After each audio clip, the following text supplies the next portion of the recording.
தினமலர் நேயர்களுக்கு வணக்கம். உரைகள் நிகழ்ச்சிக்கு உங்கள் அனைவரையும் அன்போடு வரவேற்கிறோம். இந்த தேர்தல் தொகுதி பங்கீடு ஆரம்பித்த நேரத்திலேயே திமுகவுக்கும் காங்கிரஸுக்கும் இடையான உரசல்கள் பார்த்தா அதிகரித்து வந்ததை பார்க்கிறோம்.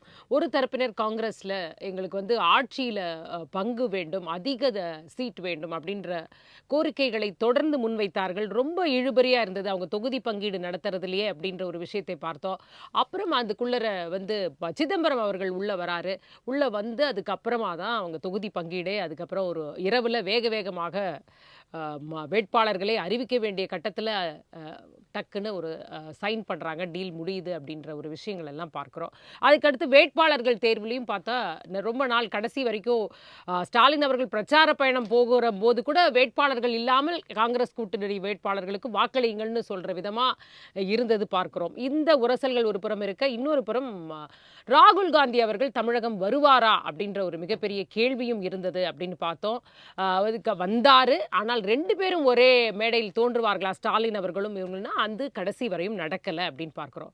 இப்போ அதெல்லாம் தாண்டி இப்போ எக்ஸிட் போல் வரைக்கும் நிற்கக்கூடிய இந்த சிச்சுவேஷனில் எக்ஸிட் போல் கணிப்புகள் எல்லாம் பார்த்துட்டு ராகுல் காந்தி அவர்கள் செல்வ பெருந்தகை அவர்களுக்கு ஃபோன் போட்டு நல்ல ஒரு அவருக்கு ஒரு நல்ல ஹெவியாக ஏன் இந்த மாதிரி தவறுகளை பண்ணிட்டீங்க, டிரான்ஸ்லேஷனில் தொடங்கி தொகுதிகளை சரியாக கேட்டு வாங்கலை, நாங்கள் நினச்ச கூட்டணிக்கு போயிருந்தா இன்றைக்கி எப்படியோ நிலைமையே மாறி இருக்கும், எல்லாத்துக்கும் காரணம் அப்படின்ற மாதிரியான ஒரு கோபத்தை, ஆதங்கத்தை, வருத்தத்தை வெளிப்படுத்தி இருக்கிறார் அப்படின்ற ஒரு தகவல் வருது. இந்த உரையாடல்கள் எந்த கூட்டணி ரொம்ப ஸ்ட்ராங் அப்படின்னு நம்ம நினைக்கிறோமோ அந்த இடத்துடைய ஆணி வேரையே அசைத்து பார்க்கிறதா, அங்கேயே ஒரு பெரிய விஷயம் மாறப்போகிறதா, இது ஒரு புதிய அரசியலுக்கான ஒரு அரசியல் மாற்றத்திற்கான புதிய அடையாளமா அப்படின்றதுல தான் இன்றைக்கு நம்ம பேச இருக்கோம்.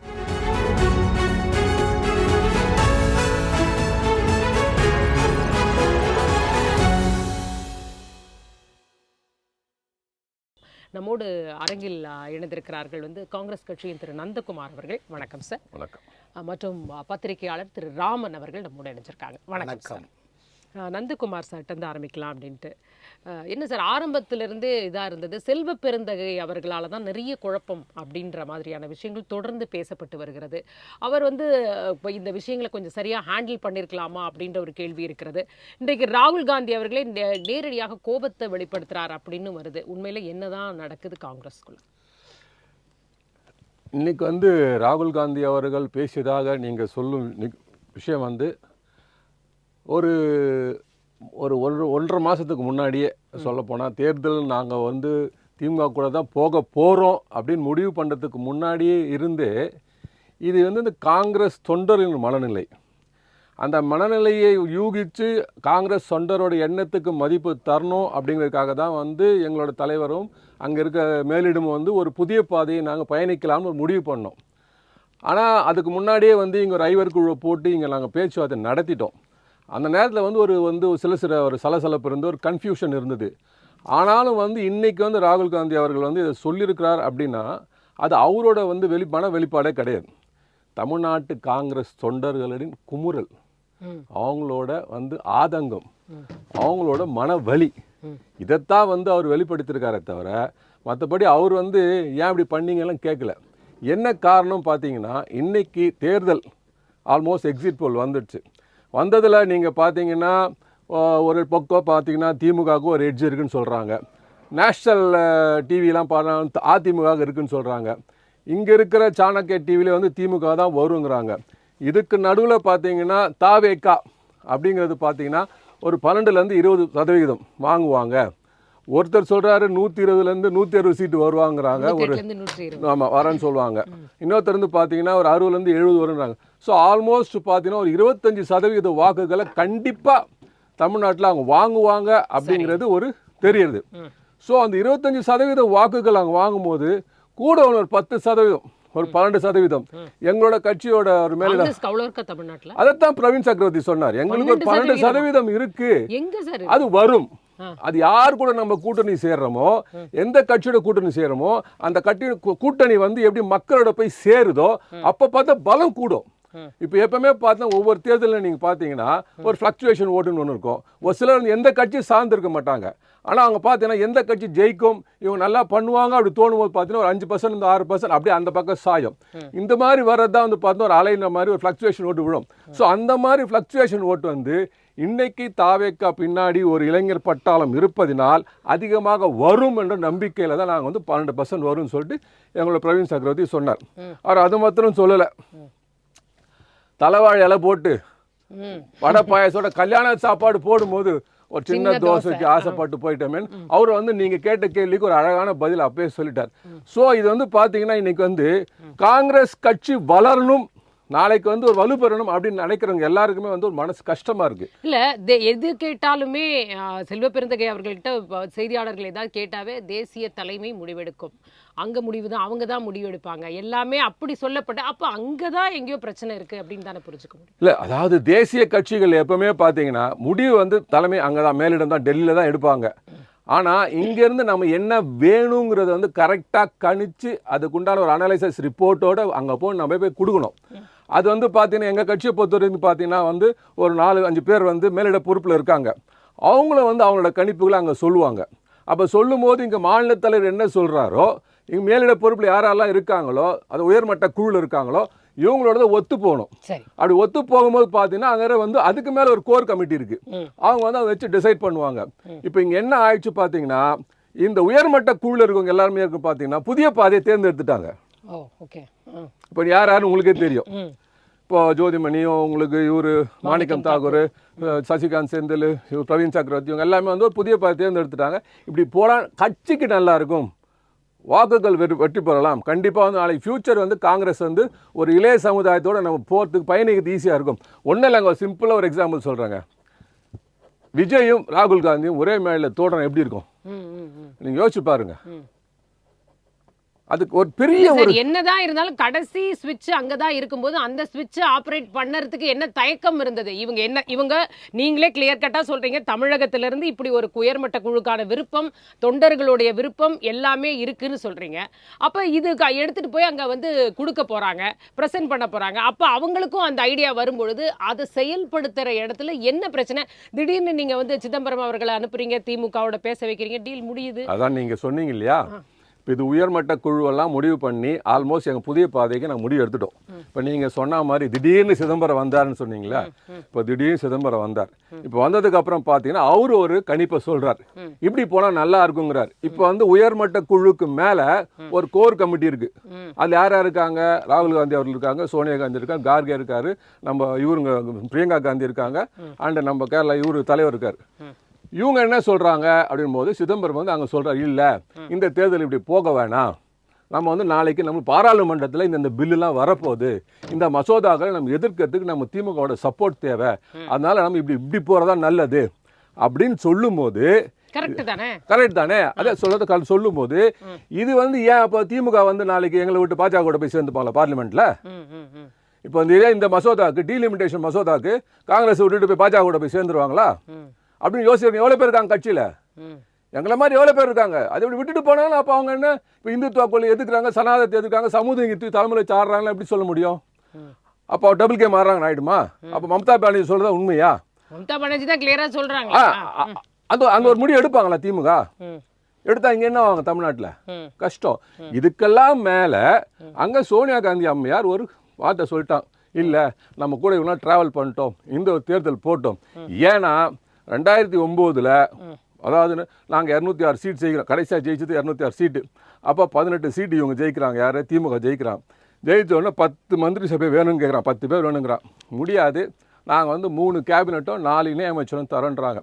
அப்போது கலைஞர் என்ன சொல்கிறாரு, ஒன்றே ஒன்று வந்து அழகிரி கொடுங்கிறாங்க. அழகிரிக்கும் கொடுத்து அழகை பார்த்த பெருந்தன்மையுള്ളത് சோனியா காந்தி அம்மையார்.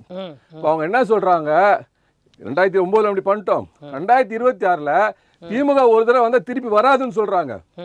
அவங்க 5 வருஷம் ஆனா அடுத்த 5 வருஷம் ஆள மாட்டேன்றாங்க. முக ஸ்டாலின் வந்து 2வது முறை சிஎம் வரமாட்டான்றாங்க. அதை நம்ம உடைச்சு காட்டணும், நம்ம அந்த சரித்திரத்தை மாத்தணும். அந்த கிரெடிட் இப்ப காங்கிரஸ் கிடைக்குமா என்ன? ஒரு கிடைக்கணும்னு சொல்றீங்க நீங்க, அந்த இடத்துலயே சரியா அதான் நான் சொல்றேன். அந்த எங்க தலைவர் சோனியா காந்தியோட பெருந்தன்மையும் அந்த ஒரு கருணையையும் திமுக புரிஞ்சுக்கணும். புரிஞ்சுக்கிட்டு அவங்க எங்களுக்கு என்ன தேவையோ என்ன கௌரவம் பண்ணணுமோ அதை அவங்க பண்ணாங்கன்னா இந்த கூட்டணி இன்னும் ஒத்துமையாக போகும். இல்லன்னு வைங்களேன், அப்ப என்ன சொல்றாங்க சோனியா காந்தி அம்மா இல்ல அவர்கள் எடுத்த முடிவுக்கு செல்வ பெருந்தகை மேல் கோபம் கொள்வதில் என்ன நியாயம் இருக்க முடியும்? இதை நீங்க கொண்டு போனதே தப்பு தானே. ஏங்க எனக்கு ஒரு மேலிடம் வந்து உயர்மட்ட குழு ஒரு பக்கம் மூவ் பண்ணிட்டாங்கன்னு போது நீங்க அங்க போக வேண்டியதானே. இப்போ வந்து திமுக வந்து சிதம்பரத்தை கூப்பிட்டு நீங்க வந்து வாங்க இல்லை தலையிட்டு நீங்க வந்து பஞ்சாயத்து பண்ணி கொடுங்கன்னு சொல்லும்போது இல்லை வேணாம் டெல்லியில் முடிவு பண்ணிட்டாங்க நம்ம அதன்படியே போகலாம், நாளை எனக்கு கட்சி தான் முக்கியம் அப்படின்னு போகலான்னு சொல்லிக்கலாமே. எதுக்கு வந்து சிதம்பரத்தை கூட்டிட்டு போய் அங்கே போய் உட்கார வச்சு பேசி எல்லாம் பண்ணணும்? இப்போ சிதம்பரம் ஒருத்தர் உள்ளே வரலன்னா இது நடந்திருக்காது, நாங்கள் தாவேக்காவோட போயிருப்போம். சரி, ரைட். பாப்போம் இந்த இடத்துல ராமன் சார், தாவேக்காவோட நிஜமாவே காங்கிரஸ் போயிருந்தால் ஒரு பெரிய மாற்றம் வந்திருக்குமா தேர்தல் களத்தில்? நீங்கள் எப்படி பார்க்குறீங்க ஒரு பத்திரிகையாளர் அந்த விஷயத்தை? தாவேக்கா கூட காங்கிரஸ் கட்சி வந்து கூட்டணிக்கான நிலைப்பாடு வந்து தேசிய தலைவர்கள் காங்கிரஸ் கட்சியில் நிறைய பேர் ஒரு அண்டர்ஸ்டாண்டிங்கான மியூச்சுவலான ஒரு நிலைப்பாடு ஒன்று. அந்த நிலைப்பாடு உன் விழியும் என் விழியும் சந்தித்தால் இந்த வார்த்தை என்னன்னா இளம் தலைமுறைகள் விஜய் கட்சியில் ஒரு புது வெள்ளத்தில் வந்த மீன் எப்படி இருக்கு தெரியுமா? ஏற்கனவே ஏரிக்கு குளத்துக்குள்ளே மீன் கிடக்கும், புது வெள்ளத்தில் மடை வழியாக வரும்போது பழைய மீன்கள்லாம் வந்து இந்த வெள்ளத்துக்கிட்ட அப்படியே நிற்கும். ஸோ அந்த மாதிரி ரசிகர்கள் மட்டத்தில் வந்து ஒரு தேசிய அரசியலில் ஈடுபட்டால் நமக்கு நல்லா இருக்கணுன்ற மனநிலை இளைஞர்கள் மத்தியில் இருக்குது. அந்த நிலைப்பாடை காங்கிரஸ் கட்சி நினைக்கினா நாம பெருந்தலைவர் காமராஜர் பிறகு இங்கே காங்கிரஸ் ஆட்சி அமைக்கல. 2 திராவிட கட்சிகளையும் நம்மளை வந்து டோட்டலாக சமாதி கேடலை உருவாக்கிட்டாங்க. இந்த ரேஞ்சில் காங்கிரஸ் கட்சியில் இன்றைக்கி ஒரு நல்ல, அதாவது என்னென்னா அண்ணன் சொல்லுவார் என்னென்னா தலைவாழை இலை போட்டுன்னு ஒரு இது சொன்னார் நந்தகோபால் அவர் வந்து. ஆனால் உண்மையிலே அது ஒரு நல்ல எப்படின்னா அன்னக்கிளி படத்தில் இருக்கிறதையும் இழந்திருப்பாங்களா? ஏன்னா இன்றைக்கு வந்து எவ்வளோ சீட்டு கிடைக்கும்னு தெரியாது, இனிமே தான் நம்ம 4ஆம் தேதி அன்னைக்கு தான் தெரியும். பல கணிப்புகள் வந்திருந்தாலும் கூட எந்த அளவுக்கு இப்போ திமுகவோட நிற்கும் போது காங்கிரஸ் வந்து கொஞ்சம் சீட்டு வந்து ஜெயிக்கிறதுக்கான அதிக வாய்ப்புகள் இருக்கு. பட் இங்கே இல்லை. திமுக இதை எப்படி இதை அனலைஸ் பண்ண வேண்டிய இடத்துல திமுக என்பது ஆளுங்கட்சியான நிலைப்பாடு. அரசு இயந்திரங்கள் ஆட்சி அதிகாரம் அவங்க கையில் இருக்குது, அதில் திமுக காங்கிரஸ் கூட்டணியில் இருக்குது. ஆனால் அதில் வந்து அவங்களுக்கு வந்து பார்த்தீங்கன்னா ஏதோ கொடுக்குற சீட்டை அவங்க வாங்கிட்டு போகிறாங்க, அவ்வளோதான். பட் இன்னைக்கு களத்தினுடைய மனநிலை என்னென்னா திமுகவுக்கு போகக்கூடிய ஆர்சி இன சமூக மக்களுடைய வாக்குகளும் பட்டியலின மக்களும் சீமான் கையில் இருக்கக்கூடிய 8% 3% வாக்குகளும் விடுதலை சிறுத்தை இயக்கத்துக்கு போகக்கூடிய 5% வாக்குகளும் இப்படி திமுகவுக்கு போகக்கூடிய 100ல் ஒரு 25% வாக்குகள் தாவேக்கா விஜய் கவர் பண்ணி வைக்கிறாரு. 18 வயசுலேருந்து 35 வயசு வரைக்கும் பெண்கள் வந்து தாவேக்கு ஆதரிக்கிறாங்க. தமிழ்நாட்டில் நியூ ஓட்டர்ஸ் எல்லாமே தாவேக்கு ஆதரிக்கிறாங்க. என்ன காரணம்னா 2 திராவிட கட்சிகளும் மக்களுக்கு எதுவுமே செய்யலை. நீங்கள் உங்கள் குடும்பத்தில் என்ன பெருக்கிட்டு போகிறீங்க? சாமானிய படித்த மக்களுக்கு என்ன எதுக்கு ஒன்றுமே இல்லை. அதனால் இதெல்லாம் தாவேக்காவுடைய மனநிலை இருக்கிற நேரத்தில் இளைஞர்கள் மத்தியில் மனநிலை இருக்கும்போது டெல்லி தேசிய காங்கிரஸ் வந்து ஒரு மனநிலை என்ன, நாம் இன்னைக்கு உள்ள இதில் இந்த தமிழ்நாட்டில் இந்த 2020 சட்டமன்ற தேர்தலில் தாவேக்கா கூட விவசாயம் பண்ணால் அழகா அறுவடை பண்ணலாம், விவசாயம் பண்ணலாம். பட் தாவேக்காக்கு அது பலனளிச்சிருக்குமா? ஏன்னா ஒரு எக்ஸ்ட்ரா ஒரு கட்சியை சுமக்கிற அளவுக்கு தானே. ஏன்னா தாவேக்கா தனியாவே இவ்வளவு அறுவடை பண்றாங்க. கட்சி வரும்பொழுது தேசிய கட்சியை விரும்பாத போட மாட்டாங்க. தாவேக்கா என்ன சொன்னா, எங்களுடன் கூட்டணி வரக்கூடியவர்களுக்கு ஆட்சியிலும் பங்கு கொடுப்பேன்னு சொல்லிட்டாங்க. அப்படிப்பட்ட நேரத்தில் அதே திமுக சொல்லிச்சா எங்களுடன் கூட்டணி வருவாங்க, ஆட்சியில் பங்கு டாட்டா பைப்பைன்னு சொல்லிக்கிட்டாங்க. அப்படிக்கின்ற நேரத்தில் திமுகவா தாவேக்காவின் நிலைப்பாடுன்னு பார்த்தீங்கன்னா கள யதார்த்தம். தாவேக்காவோட காங்கிரஸ் கூட்டணி அமைச்சால் நடக்கக்கூடிய பாண்டிச்சேரியிலையும் கேரளாவிலையும் தமிழ்நாட்டிலையும் ஒரே கல்லில் 3 மங்க அவங்களை அடிச்சிருக்காங்க. காங்கிரஸ் கட்சிக்கு 3 மங்க அடிச்சிருக்கலாம். ஆனால் அந்த நிலைப்பாடு நெருங்குகின்ற போது கேரளாவில் எப்படி இருந்தாலும் காங்கிரஸ் தான் சார் வரப்போகுது. எக்ஸிட் போல்ஸ் எல்லாம் அதான் நீங்க சொல்றீங்க. ஆனா விஜய் கூட்டிட்டு போயிட்டு வர வேண்டிய அவசியம் இருக்கான்னு விஜய்க்கு ஒரு ரசிகர் பட்டல் அங்க இருக்கின்றது. அதுக்கு அடுத்தபடியாக ஆர்சி சமூக மக்களுடைய வாக்குகளும் விஜய்க்கான ஒரு நிலைப்பாடு காங்கிரஸ் அடிஷனலா பெருகும். அந்த நிலைப்பாடு தான். இப்போ திமுகவை பொறுத்தவரைக்கும் என்னன்னா வந்து நமக்கு எப்படி இருந்தாலும் காங்கிரஸுக்கு இவ்வளோ சீட்டு கொடுத்து அவளும் சண்டை போட்டு வெளியில் போகிற நிலைமையில் வரும்போது திமுகவுடைய நிலைப்பாடுனா செல்வ பெருந்தொகை எடுத்து அதில் பெரிய தொகை. இப்போ கல்யாண வீட்டில் சாப்பிடும்போது இஞ்சி ஊறுகாய், மாங்காய் ஊறுகாய், நார்த்தங்காய் ஊறுகாய், எல்லா ஊறுகாயிலே 10-20 ரகம் இருக்கு இல்லையா, அதில் வந்து ஊறுகாய்கள் செல்வ பெருந்தொகை அந்த மாதிரி நிலைப்பாடு உருவாக்கி அவருக்கு ஒரு தொகுதியை கொடுத்து அந்த தொகுதிக்கு ஸ்ரீபெரும்புதூர் சட்டமன்ற தொகுதியில் திமுக தலைமை தான் பணம் செலவு பண்ணியிருக்குது. அது நீங்கள் புரிஞ்சுடுங்க. ஏன்னா எனக்கு தெரியும் என்னென்ன டேங்க்ஸ் என்ன தொகுதி அந்த பக்கத்தில் இருக்கனால எனக்கு தெரியும். அவ்வளோ எப்படியாவது செல்வ பெருந்தொகை ஜெயிக்கணும். ஏன்னா அவர் தோத்துட்டார்னா நம்ம மானம் மரியாதை கப்பல் ஏறணும். டெல்லி காங்கிரஸும் நம்மளை மதிக்கவே மதிக்காது. அதில் எப்படியோ அந்த தொகையை பெருந்தொகையாக்கணும்ல நிலைப்பாடில் திமுக மனநிலை. அப்போ தாவேக்கா கூட காங்கிரஸ் கட்சி கூட்டணியாக போனால் திமுகவே காங்கிரஸ் கட்சியில் 3 தலைவர்கள் ஒருங்கிணைந்து தனியாக மீண்டும் ஜனநாயக பேரவை என்ற ப. சிதம்பரம் கட்சியான ஒரு கேடலை உருவாக்குறதுக்கு எல்லாம் ரெடி பண்ணிட்டாங்க. இது டெல்லி காங்கிரஸுக்கு தெரியும். அப்போ இந்த நேரத்தில் நமக்கு தேவையில்லாத பிரச்சனைகள் எதுக்கு தேவையில்லாமல் நாம அண்ணன் ஸ்டைலில் நந்தகுமார் அண்ணன் சொல்லப்ப சில பேர் தலவாழ இலைய போடுங்க ஊரை விருந்துக்கு வரும் சொல்லுங்க பூ போட்ட மஞ்சம் ஆடட்டும் கொஞ்சம் மனசார வாழ்த்துங்களே எங்க குலமால வாழ்த்துக்கன்னு தாவேக்காவும் காங்கிரஸும் கூட்டணி இருந்தால் அந்த மனநிலை இருந்தது. ஆனால் இதை செல்வ பெருந்தொகை உள்ள கட்சியை உடைக்கிற மாதிரி லெவல் வரும்போது திமுக காங்கிரஸுக்கு டெல்லியில் பெரிய இழப்பீடு ஏற்படுறதுனால தான் அதுதான் அவர் சொல்றாரு. நான் அழகாக ரெடி பண்ணி வச்சுருந்தோம், இவர் கெடுத்துக்கிட்டாரு, அதனால் தேர்தல் முடிஞ்ச பிறகு அவரை மாற்றணும் என்ற நிலைப்பாடில் இருக்கிறாங்க. ஆகவே ஏற்கனவே இந்த பிரச்சனையில் வரும்போது குளச்சல் சட்டமன்ற தொகுதி எம்எல்ஏ பிரின்ஸு 3 வாட்டி எம்எல்ஏ இருந்தார். மக்கள் மத்தியில் செல்வாக்கு மிக்கவர். அவருக்கே சீட்டு கொடுக்கல. அவர் டெல்லியில் அப்ரூவ் ஆகி சீட்டு ஓகேன்னு சொன்னாங்க. கக்கனுடைய பேத்தியான எம்ஏ கக்கனுக்கு சீட்டு கன்ஃபார்ம். அந்த அம்மாவுடைய முகநூல் பக்கத்தில் எடுத்து பாருங்கள், கவிதை வடிவிலே எழுதியிருக்காங்க. நூலும் இல்லை வாலும் இல்லை வானில் பட்டம் விடுவே நான் நிலைப்பட காங்கிரஸ் தலைமையை செல்வ பெருந்தொகையை கடுமையான விமர்சனம் பண்ணி முகநூலில் பதிவிட்டிருக்கிறாங்க.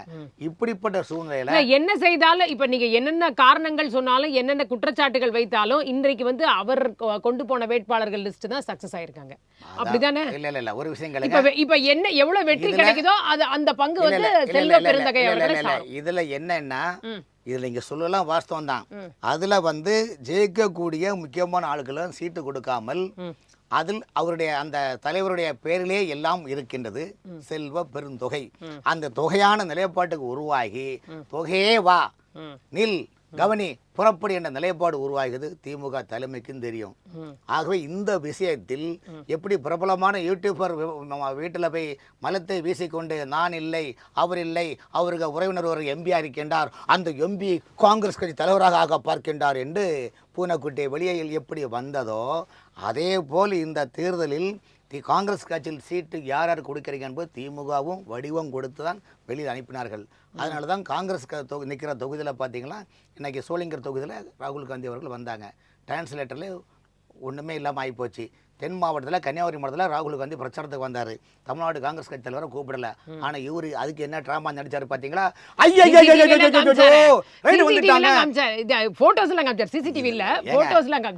ஈடி சொல்லிச்சா வந்த அதிகாரிகள் விளக்கம் சொன்னாங்களே, இன்கம் டாக்ஸ் போலன்ட்டாங்க. ஐயா விளக்கம் சொன்னாங்க. நீங்கள் திரும்ப செக்அப் பண்ணி ஒரு சீனை போட்டு ப்ரெஸ் பண்ணி வச்சாங்க. படம் ஓடலையே, படம் வந்ததுன்னு தெரில போனதுன்னு தெரில, எந்த தேட்டரில் வந்து கூட தெரியலையே. தமிழ்நாட்டு மக்களோ தமிழ்நாட்டு அரசியல் கட்சி பின்னாடி போட்டோலாம் வெளியிட்டு எஃபெக்ட் இல்லையா? அது எஃபெக்ட் இல்லை. ஏன் முதலமைச்சர் அது சம்பந்தமாக ஏன் அறிக்கை கொடுக்கல? ஆரம்பத்தில் அறிக்கை கொடுத்தோன்னா ஒரு உளவுத்துறையை விசாரிக்காம எடுத்தேன் கவிழ்த்தேன், ஐயோ நண்பா உனக்கா இந்த நிலைமை, உடனே கண்டன அறிக்கை போகலாம். அதுக்கு பிறகு அவர் பிரஸ் ரிலீஸ் பண்ண ஏன் அறிக்கை கொடுக்கல? ஆகவே அங்கே கொடைக்கானல் போயிட்டாரு. கொடைக்கானல் போனது அது வேற கதை. எத்தனை அதிகாரிகள் அங்கே போனாங்க, எத்தனை ஆய்வறிக்கை போனாங்க. ஏன் இன்னைக்கு கருத்து கணிப்பில் 2021 மெஜாரிட்டியாக வரும் திமுக வருன்ற கருத்து கணிப்பு இந்த முறை சீட்டை கம்மி பண்ணியாக கொடுக்குறாங்க? காரணம் என்றால் திமுக இந்த முறை முழுக்க நாட்டாமைகளுக்கு செட்டப் பண்ணி கொடுத்தது, நாட்டாமைகளுக்கு கொடுத்தது மாதிரி எப்படி பண்ணாங்கன்னா எல்லாம் ஒரு 10 அமைச்சரை ரெடி பண்ணி அந்த 10 அமைச்சர் ஜாம்பவங்களுக்கிடம் 5-30 தொகுதி வச்சுக்கோ. இந்த பாரத் பந்த் படம் கடைசி கிளைமேக்ஸில் பாருங்க, கோடி ராமகிருஷ்ணன் இயக்கக்கூடிய பாரத் பந்த் படத்துடைய கடைசி கிளைமேக்ஸ் மாதிரி தான் இந்த முறை திமுகவில் சேர்ந்த பல அமைச்சர்களுக்கு நான் கரூர், நாமக்கல், இந்த ஈரோடு, திருப்பூர், கோயம்புத்தூர் இத்தனை 5 பேர் வச்சுருங்க. அரியலூர், பெரம்பலூர், திருச்சி, புதுக்கோட்டை, திருநெல்வேலி, தென்காசி இந்த அப்படி நீப்பிடி. அடுத்து மதுரை மாவட்டம், சிவகங்கை மாவட்டம், தேனி மாவட்டம் 3 மந்திரி நீப்பிடி. வட சென்னைக்கு கோயிலே எப்படி, தென் சென்னைக்கு மருத்துவமே எப்படி, இப்படி சொல்லி கொடுத்து எல்லாருக்கும் அக்ரிமெண்ட் போட்டு அடித்து 4 கட்டமான பேமெண்ட்டை கொடுத்து அதன் ரிசல்ட்டை வச்சு உளவுத்துறை கொடைக்கானலில் வர வச்சு வருமா வராதா வருமா வராதா? வரும் இப்ப எல்லாரும் கொடுத்துருக்காங்களே. வரும்னு சொல்லியிருக்கிறாங்க. சரி, புரியுதா? அதனால இந்த விஷயத்தை பொறுத்த வரைக்கும் திமுக போட்ட முதலீடுகளுக்கு அறுவடை செய்வதற்கான நிலைப்பாடு நாங்கள் வருவோம் என்று சொல்லிக்கின்றார்கள். ஆகவே இந்த தேர்தலில் திமுக வெற்றி பெற்றாலும் இது இயற்கையான நேச்சுரல் ஆர்கானிக் அல்ல. கல்லு வச்சு பழுக்க வச்ச பழத்தை சாப்பிடும் போது அது தலக்கணம் எப்படி வருமோ அதே போல் மீண்டும் திமுக கள்ளத்தனமாக கொள்ளைப்புறமாக கரன்சிகளை கொடுத்து எடுத்து வெற்றி பெற்றால் தமிழ்நாட்டில் மக்கள் இனிமேல் இந்த ஆட்சி திமுக வந்தால் தமிழ்நாட்டில் மக்கள் யாரும் சொர்க்கபுரியாக இருக்க மாட்டார்கள். மக்கள் நரகபுரியான ஒரு நிலைப்பாடு உருவாக்க வேண்டிய சூழ்நிலை நம்ம பாப்போம். அது 4ஆம் தேதி நமக்கு தெரிய வரும் யார் வரப்போறாங்கன்னு. நந்தகுமார் சார், இந்த இடத்துல இப்ப திரும்பவும் கிரீஷ் சோடங்கர் வந்து நேற்றா முந்தினமான்னு தெரியல பேசும்பொழுது சொல்றாரு, நாங்க பழைய மாதிரி எல்லாம் இருக்க மாட்டோம். ஒரு வந்து ஒண்ணு நாங்க ஆட்சியில பங்கு வைப்போம், இல்ல எதிர்கட்சியாவது இருப்போம். இதுதான் எங்க நிலைப்பாடு. தமிழகத்துல நாங்க வளரணும். அதே பழைய ஸ்டேட்டஸை நாங்க மெயின்டைன் பண்ண மாட்டோம்ன்ற ஒரு விஷயத்தை வந்து முன்வைக்கிறார். இப்போ எல்லா வந்து எக்ஸிட் போல் சொல்றதெல்லாம் பார்த்தா ஒரு எட்ஜ் இருக்கு திமுகவுக்கு அப்படின்றத புரிந்து கொள்ள முடிகிறது. முன்ன விட சீட்டு குறைஞ்சாலும் ஒரு எட்ஜ் இருக்கிறத பார்க்க முடிகிறது. ஒருவேளை அவங்களே தனி பெரும்பான்மையாகவும் இருக்கலாம், இல்ல கூட்டணி கட்சிகளுடன் சேர்ந்ததாக கூட இருக்கலாம். அது எப்படின்றத நம்ம இப்ப சொல்ல முடியல. ஸோ ஒருவேளை அப்படி இருந்தால் திரும்பவும் அந்த குரல் ஒலிக்குமா? அப்பவாது நிறைவேற்றிக்க முடியுமா? என்ன அந்த என்ன ஐடியா வச்சிருக்காங்க? இல்ல நிறைவேறுதா நிறைவேறலையான்ற சொல்ல முடியாது. ஆனா உரிமையை வந்து நாங்க வந்து உறக்க சொல்லுவோம்.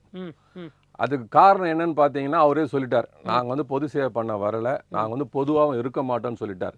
அதுக்கு காரணம், முக்கியமான காரணம் பார்த்தீங்கன்னா இந்த மாதிரி விவாதத்தெல்லாம் நாங்கள் போகும்போதில் மக்களை சந்திக்கும் போதெல்லாம் பார்த்தீங்கன்னா கேட்குற முதல் கேள்வி, காங்கிரஸ் என்ன பண்ணீங்க தமிழ்நாட்டுக்கு?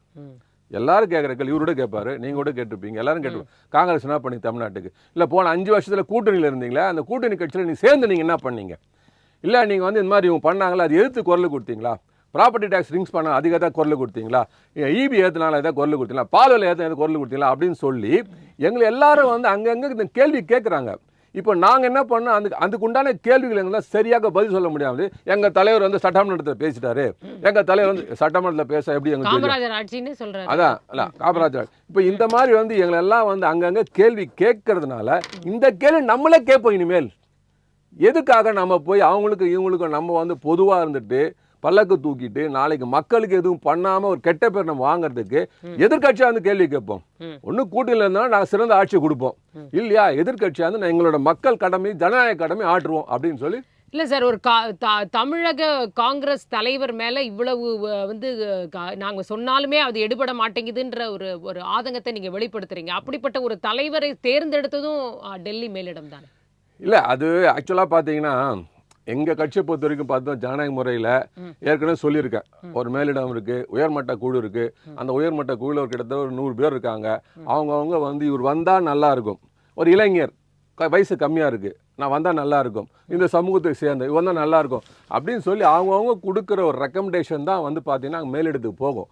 அப்படின்னு பண்ணும்போது பார்த்தீங்கன்னா, ஏன்னா நாங்கள் இந்த கேஎஸ் அழகிரி ஐயாவை மாற்றும் போது பார்த்தீங்கன்னா வந்து உடனேலாம் மாற்றணும் இல்லை, ஏற்கனவே ஒரு பிரச்சனை நடந்து அவரை மாற்றணும்னு சொல்லி 2 வருஷமாக யாரை போகலாம் அப்படின்னு போகும்போது எல்லாருமே சேர்ந்து ஒருமித்த கருத்தோடு தான் வந்து இவரை தேர்ந்தெடுத்தாங்க. எல்லாருமே கிட்டத்தட்ட பார்த்தோம், இங்கே சென்னையில் தமிழ்நாட்டில் இருக்கிற ஒரு பெருந்தலைவர் காங்கிரஸ் இருக்க எல்லாருமே சேர்ந்து தான் ரைட், இவர் ஒரு சின்ன வயசாக இருக்கார், வேகமாக இருக்கார், நல்லா இருக்கும் நமக்கு சேர்ந்துலாம் சொல்லி தான் கொண்டு போய் ரெக்கமெண்ட் பண்ணி கொடுத்தாங்க. ஆனால் அவர் வந்த உடனே பார்த்தீங்கன்னா அவருக்கும் சில இடர்பாடுகள் இருந்தது. காரணம் என்ன பார்த்தீங்கன்னா, அதர் சைட்லேருந்து பார்த்தா ஒத்துழைப்பில் பிகினிங் வந்தோன்னே பார்த்தோன்னா ஒத்துழைக்கல. ஆனால் ஆஃபீஸ்க்குள்ளே ஒரு டீம் இருக்கும், வெளில ஒரு டீம் இருக்கும், இவர் எந்த டீம் வச்சு ஒர்க் பண்ணுவார் சொல்லுங்கள்? ஸோ அப்போனா அவர் தனி ட்ராக் எடுத்துட்டார். ரைட், ஓகே நம்ம இவங்கள வேணாம் இவங்கள நம்ம தனியாக போகலான்னு ஒரு ட்ராக் எடுத்துட்டார். அப்படி போகும்போது பார்த்தீங்கன்னா அவர் வந்து சரியான பாதையில் போகிறது, நாங்கள் எல்லாருமே கூட தான் போயிட்டே இருக்கோம். எல்லாத்துக்கும் அவர் பண்ணது ஆர்ப்பாட்டம் தான் அதிகம். அதாவது தமிழ்நாட்டில் வந்து காங்கிரஸ் தலைவராக வந்து ஆர்ப்பாட்டங்கள் அதிகமாக பண்ணது, போராட்டம் அதிகமாக பண்ணது பார்த்தோன்னா திரு செல்வப்பிறந்தை அதில் ஒத்துக்கிறோம். ஆனாலும் இருந்தேன்னா கடைசி நேரத்தில் நீங்கள் சொன்ன மாதிரி, அண்ணன் சொன்ன மாதிரி அவருக்கு என்ன ஒரு நிர்பந்தமோ தெரியாது. நிர்பந்தத்தால் என்ன பண்ணுவோம், நம்ம இப்படி இருந்தால் நல்லாயிருக்கும், அங்கே போனால் சீட்டு அதிகமாக கிடைக்கும், ஆனால் அங்கே நின்னா ஜெயிக்க முடியும் அப்படிங்கிற எண்ணம் வந்து அவர் மனதில் ஸ்ட்ராங்காக இருந்தது. அதனால் நம்ம இப்படியே நிற்போமே, எதுக்கு அப்படி போகணும்னு சொல்லிட்டு அவர் இருந்துட்டார். மீதி தொகை இதெல்லாம் இவர் சொல்கிறார், அதெல்லாம் எங்களுக்கு தெரியாது. ஆனால் அவர் என்ன வாங்கினா தெரியாது, எவ்வளோ எங்களுக்கு இன்னும் கொடுக்கவும் இல்லை. இல்ல, அவங்க ஜோதிமணி ஓப்பனாவே போட்டிருந்தாங்களே, இங்க விற்கப்படுது சீட் எல்லாம் விற்கிறாங்க. இல்ல, அது ஜோதிமணி சொல்லிட்டாங்க. அதுக்கப்புறம் பாத்தீங்கன்னா அதே வந்து அந்த ஜோதிமணி சொன்ன விஷயத்த வந்து இவர் எங்களோட பிரவீன் சக்கரவர்த்தி என்ன பண்ணிட்டார், ஒரு பெரிய பீஸா படத்தை போட்டுட்டு அதை பகிர்ந்து போடுங்கட்டார். உடனே எங்க கட்சியில ஒருத்தர் போனை போட்டு, ஆனா தலைவர் வாங்கினெல்லாம் பிரிச்சு கொடுக்குறாரு, நம்ம கிடைக்குமான்னு கேட்கிறாரு. ஸோ இந்த நேரம்ல தான் நாங்கள் இருக்கிறோம். ஸோ அதனால வந்து இது வந்து தேவையில்லாத கன்ஃபியூஷன்லாம் கிரியேட் பண்ணிட்டாங்க. இப்போ வந்து மேலிடம் முடிவு பண்ணியிருக்காங்க. ஆனால் இவரை வந்து விலகிக்கிறேன்னு சொல்லிட்டார். தேர்தலுக்கு அப்புறமா கண்டிப்பாக வந்து நல்லா முடிவு எடுப்பாங்க. விலகுவாரா இல்லையே? அப்படிலாம் இல்லை, தொடருவோம் அப்படின்றது. இப்போ சமீபத்தில் ஒரு கூட சொன்னார், இந்த பேச்சு அப்படியே இருக்கும்போது கூட இல்லை இல்லை மாற்றம்லாம் இப்போதைக்கு இல்லை அப்படின்ற ஒரு ஸ்டேட்மெண்ட் அவர்கிட்டருந்தே வந்தது. இல்லை, அது அவரு விருப்பப்படலாம், இருக்கலாம்னு விருப்பப்படலாம். ஆனால் கண்டிப்பாக வந்து இந்த தேர்தல் முடிஞ்சோன்னு பார்த்தீங்கன்னா மாற்றத்துக்கு உண்டான ஏற்பாடுகள் நடக்குதுன்னு வந்து எங்களுக்கு நியூஸ் வந்திருக்கு. கண்டிப்பா மாற்றம் நடந்தால்தான் காங்கிரஸுக்கு வந்து திருப்பி வந்து ஒரு புத்துயிர் கிடைக்கும். உள்ளுக்குள்ளேயே காங்கிரஸ் இரண்டாக பிரிய வாய்ப்பு இருக்கு. இல்ல, நீங்க நினைக்கிற மாதிரி ஒரு சொன்னார், இப்போ 3 பேர் சேர்ந்து காங்கிரஸை உடைச்சு கொண்டு போயிடுவாங்கன்னு. நான் உடனே சொல்றேன், அந்த 3 பேர்ல 10 பேர் சேர்ந்து காங்கிரஸை பிரிச்சு போனாலும் பின்னாடி போத்து 4 பேர் இருக்க மாட்டாங்க. 2 பேர் இருக்காங்க சார். 2 பேர் தான் இருப்பாங்க. அந்த 2 பேர் தான், அந்த 2 பேர் தான் ஒருங்கிணைப்பாளர், சீனியர் ஒருங்கிணைப்பாளர். இவங்க 2 பேர் தான் போகணுமே தவிர காங்கிரஸ் கட்சியெல்லாம் விட்டு யாரும் பண்ணி. ஏன்னா நீங்க 67 தோத்து போனா கூட நாங்க கட்சியில வந்து உணர்வோடு இருக்காங்க. இந்த மாதிரி ஒரு கட்சி, ஜனநாயக கட்சி நீங்க எங்குமே பார்க்க கூடாது. இந்த உரிமையோட நான் பேசுறேன். இந்த உரிமை யாரு கொடுத்தா எனக்கு? எங்க கட்சியில் இருக்க ஜனநாயக உரிமை தான் அது. இந்த மாதிரி தான். ஏன்னா இங்க இருக்கிறவங்க வந்து நான் கட்சி உடைச்சிடணும், கட்சி உடைச்சு போய் பாருங்களேன், போருங்க. ஏற்கனவே நிகழ்ந்தது தானே. அவர் எக்ஸாம்பிள் சொன்னாரு, சிதம்பரம் போனாரு வந்தாரு, இதெல்லாம் நம்ம 96ல அன்னைக்கு இருந்த அதிமுக அவல நிலை, அந்த கட்சி நேரத்துல அப்ப இருந்த எங்களோட மாநில தலைவர் குமரி அண்ணன் ஐயா செயற்குழு கூட்டத்துல திமுக கூட தான் கூட்டணின்னு சொல்லிட்டு போனாரு. ஆனா போனோம் டெல்லியில போய் என்ன அவரு நிர்பந்தமோ தெரியாது, திருப்பி அதிமுக கூட கூட்டணிட்டார். அப்போ வேற வழி இல்லை. அப்போ வந்து மூப்பனார் வந்து கட்சி உடைச்சு போனார். இப்போ மூப்பனார் இருக்காரா? மூப்பனார் புள்ளியே இல்லை எங்க கட்சியில. அப்புறம் யாருங்க கட்சி உடைச்சு போக முடியும்? பல கட்சிகள் வந்துருது. ஆமா, இன்னைக்கெல்லாம் நான் சொல்ல பாருங்க, காங்கிரஸ் வந்து யாராவது கட்சி உடைச்சிட்டு போறேன், நான் இதுல இருந்து 2ஆ பிரிச்சோன்னு போனாங்கன்னா அவங்க செல்லா காசு தான். எங்கேயாவது திருப்பி போனா அதோட கட்சியில தான் போய் சேரணுமே தவிர கட்சியெல்லாம் உடைக்கலாம் முடிய முடியாது. ஏன்னா இன்னைக்கு வந்து கட்சி கட்டுப்பாட்டோட ஒரு உணர்வு மிக்க கட்சியா இருக்குது. காரணமே வந்து ஒரே ஒரு தலைவர் ராகுல் காந்திக்காக தான். சரி ராமன் சார், அதாவது இப்போ வளர்ச்சி அப்படிங்கிறது காங்கிரஸ்க்கு என்ன? இப்போ காங்கிரஸ் தமிழகத்தில் வளரணும்னு பேசுகிறாங்கம்மா, மாற்றி வரணும், நம்ம இது நம்மளோட நிலைப்பாடு இது சரியில்லை, நம்ம மாறணும், நம்ம வளரணும்னு சொல்கிறாங்க. உண்மையிலேயே ஏதாவது வாய்ப்புகள் இருக்கா காங்கிரஸ்க்கு? ஏன்னா பல வருஷங்கள் ஆயிடுச்சு. நிஜமாவே எல்லாரும் கேட்குற கேள்வி, என்ன பண்ணுச்சு காங்கிரஸ், எங்கே இருக்குது தமிழகத்தில்? அவங்க வந்து திமுகவோட கூட இருக்காங்க, அது மூலமாக ஜெயிக்கிறாங்க. இப்படி ஒரு பிம்பம் தானே இருக்குது. எப்படி இதுலேருந்து மீண்டு வளர முடியும்னு நினைக்கிறேன்? காமராஜர் மறைவுக்கு பிறகு தமிழ்நாட்டில் காங்கிரஸ் வளரணும் வளரணும் வளரணும் வளரணும் சொல்லிக்கொண்டே இருப்பார்கள். இன்னும் சொல்லிக்கொண்டே இருக்கதான் போகின்றார்கள். ராஜா படத்துல ஜெயலலிதாவும் சிவாஜி கணேசனும் பாடுவாங்க, நீ வர வேண்டும் நின்று எதிர்பார்த்தேன், வரும் வழி தோறும் நின்று எதிர்பார்த்தேன், காலங்கடந்தா என்ன ராஜா பார்த்து கவிதை சொல்லு ராஜான் மாதிரி. அது காலம் கடந்தாலும் காலம் கடந்து ஞானம் பெற்றவர்கள் இவர்கள். அண்ணன் நந்தகுமார் இருக்கிறார், தேனாறு ஓடுதுன்றது பாலாடு ஓடுது. 2014க்கு பிறகு இந்தியா மக்கள் காங்கிரஸ் கட்சியை முழுக்க கை கழுவி விட்டார்கள். இனி இந்தியாவில் கைக்கு வேலை இல்லை. வட மாநிலம் முழுவதும் காவி சாம்ராஜ்யம் வீசுகின்றது. அந்த இடத்துல உங்களுக்கு மாற்றத்தை நோக்கி சிந்திக்கிறாங்களா? ஏன்னா நீங்க காலம் கடந்த பெயர் மாற்றம் சிந்தனை என்பது தமிழ்நாடு காங்கிரஸ் கட்சிக்கு காலம் கடந்த பெயர். அதை கொண்டு வர வேண்டும் என்ற காங்கிரஸ் கட்சியுடைய சீனியர் தலைவர்கள் எந்த ஒரு கட்சியும் ரிவைவலுக்கான வாய்ப்புகள் இருக்குல்ல, அவங்க இன்ட்ரோஸ்பெக்ட் பண்ணி 5 ஆண்டு கால திமுக ஆட்சியில் பலனடைந்தவர்கள் ஒன்று என்னுடைய கன்னியாகுமரி மாவட்டத்தைச் சேர்ந்த ஒரு எம்எல்ஏ, இன்னொருவர் செல்வ பெருந்தொகை. 2 பேர் தான் தமிழ்நாட்டில் காங்கிரஸ் திமுக ஆட்சியை வச்சு பயன் அடைந்தவர்கள், பலன் பெற்றவர்கள். அவர்களை 2 பேர் தான் திமுக அறிவாலயத்தில் கொண்டு தந்தா அனைத்து உதிப்போமே. இது வந்து பல இடங்கள்ல வந்து ஸ்டாலின் அவர்களும் சொல்லியிருக்காங்க, இன்னும் பலரும் சொல்லியிருக்காங்க, எங்களை வந்து எப்படியாவது கூட்டணியை உடைக்க பார்த்தாங்க, காங்கிரஸ் எப்படியாவது வெளியில போயிடுன்னு பார்த்தாங்க. ஆனா உதயநிதி கூட ஒரு நாள் சொன்னார், கை எங்களோட தான் இருக்கு, கை நம்மளோட தான் இருக்கு.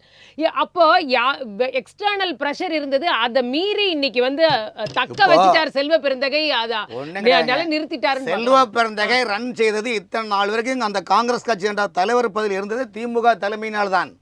திமுக தலைமை அவர் இந்த தமிழ்நாட்டு காங்கிரஸ் கட்சி தலைவரை வைத்து பல சில விஷயங்களுக்காக தங்களுடைய தேவைகளை பூர்த்தி செய்து கொண்டன.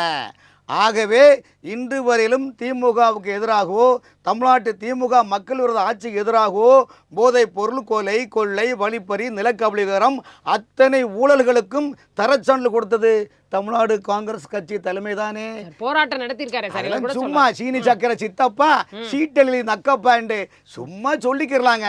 தமிழ்நாடு காங்கிரஸ் கட்சியின் தலைவர் யார் அடி போறாங்க, இப்ப சண்டை போறாங்க.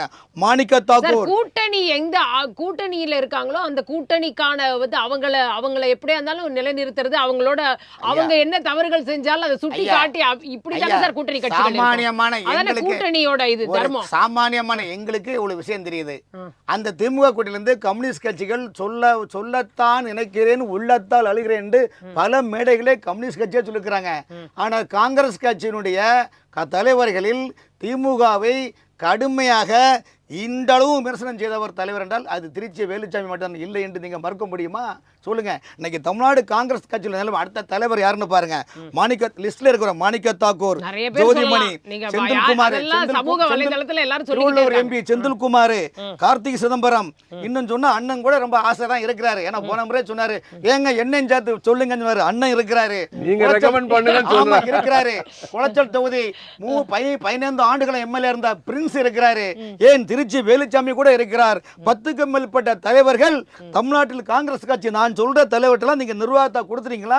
நிர்வாகம் நிச்சயமாக திமுகவுக்கு எதிராக திமுக ஊழலை வெளிச்சம் போட்டு அந்த இடத்துல அவங்க டெல்லி காங்கிரஸ் வந்து தவறு இழைக்கிறதா அப்படின்னு பாக்குறீங்களா? ஒரு தலைவரை கரெக்டா செலக்ட் பண்ண. அதாவது ஒரு விஷயங்களுங்க, செல்வ பிறந்தகை போட்டது அது ஒரு விதமான விபத்தினால் வந்த ஒரு நிலைப்பாடு கூட சொல்லலாம் சார். அதுக்கப்புறம் எலெக்ஷனுக்கு முன்னாடி அவ்வளவு மாவட்ட செயலாளர்களை மாத்துறாங்க. அது திமுக அசைன்மெண்ட். காரணம் மாவட்ட தலைவர்களை மாத்த காரணம்னா பாதி மாவட்ட தலைவர்களும் திமுக எதிரான ஒரு நிலைப்பாடு இருந்தாங்க.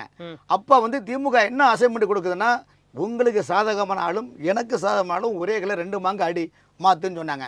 எல்லாரும் போஸ்டிங்கை மாற்றணும். சைலண்டாக யாருமே செல்வ பிறந்த எதிர்த்து பேசினாங்களா என்ன? ஏன்னா பேனா அடி விடும், மலம் வீசுவாங்க, எதுக்கு இந்த வம்புன்னு எல்லாரும் பிரச்சனை இருக்காங்க. அப்பா திமுக ஆட்சியினரை கண்டு தமிழ்நாட்டு மக்களும் தொழிலதிபர்களும் எவ்வளவு பயந்து குலை நடுங்கி வாழுகின்றார்களோ அதே போல் தமிழ்நாட்டில் காங்கிரஸ் கட்சி இப்ப இருக்க தலைவரை கண்டு காங்கிரஸ் மாவட்டவர்கள் பயந்து இருக்கிறாங்க. காரணம் ஒரு தலைவன் எப்படி இருக்கணுங்க? ஒரு தலைவன் எப்படி இருக்கணும்? இந்த ஆட்சி இந்த இடத்துல அவர்கிட்ட கேள்வி வச்சுட்டு அச்சம் இருக்கிற நிஜமாவே அவரா ராஜினாமா பண்ணாதானா? அவர் வந்து ராஜினாமா கட்டணம் கொடுத்தாச்சுங்க. இனி ஒரு தலைவர் கொடுத்தாச்சு ஐயா. ஒரு மாசமே ராஜினாமா கட்டணம் கொடுத்தாச்சு. அவரு கொடுத்துட்டாரு. எதுக்கு நீங்க ராஜினாமா புதுசா ராஜினாமா கட்டணம் கொடுத்தாச்சு இல்லன்னு சொல்லிட்டு செல்வ பிறந்தகை குலதெய்வம் சத்தியம் பண்ணுவாரா? சொல்லுங்க.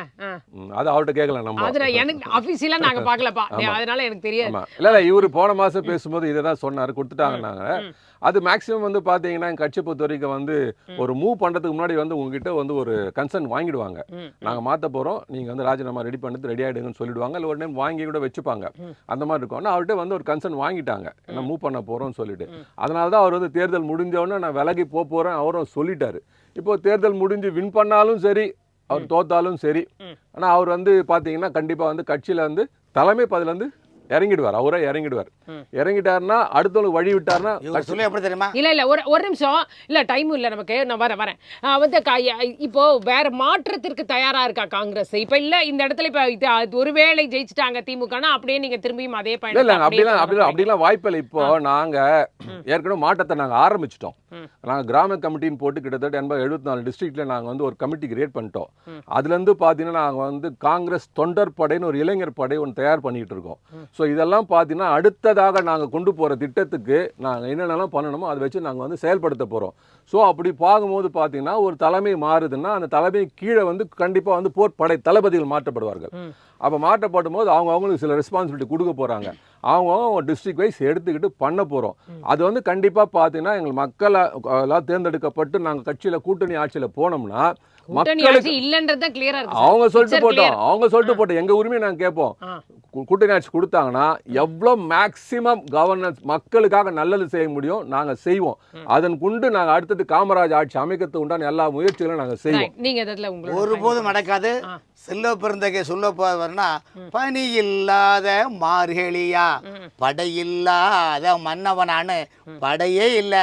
நீங்க மன்னவனுக்கு ஆசைப்படலாமா சார்? காங்கிரஸ் கட்சியே தமிழ்நாட்டில் சொல்ல நிறைய விஷயங்களுக்கு சார். அதனால காலங்கடந்த பெயர் காங்கிரஸ் கட்சி என்பது.